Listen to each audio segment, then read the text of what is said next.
Dans cette vidéo, nous allons voir comment utiliser le mode enregistrement pour enregistrer les actions dans une application Windows. Donc en l'occurrence, ici ce sera l'application Notepad. La fenêtre de dialogue, la boîte de dialogue démarrer l'enregistrement s'affiche quand vous cliquez sur enregistrement ou quand vous sélectionnez démarrer enregistrement en lançant une application. Donc là, dans démarrer l'enregistrement, je laisse cocher une application puisqu'on veut lancer une application Windows. Je clique sur OK. Dans le champ programme, j'indique l'application à lancer. En paramètres, je peux indiquer par exemple un nom de document à charger dans Notepad. L'application peut être lancée à sa taille normale, à sa taille minimisée ou grand écran. Bon, je laisse normal, je clique sur OK. La barre d'outils qui est affichée lors du mode enregistrement donc, se présente ici.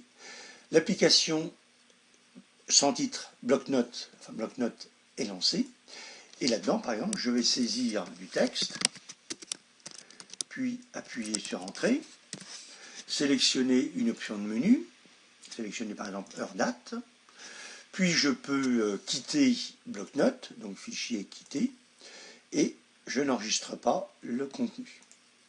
J'arrête le mode enregistrement, c'est cette première icône dans la barre d'outils WinTask.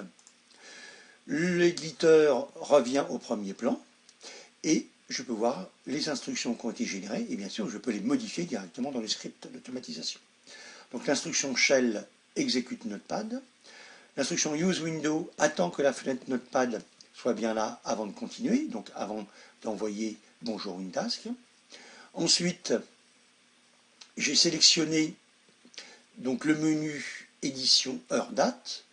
Là je vais ajouter une petite pause qu'on voit bien. Ensuite le menu fichier quitté s'exécuter.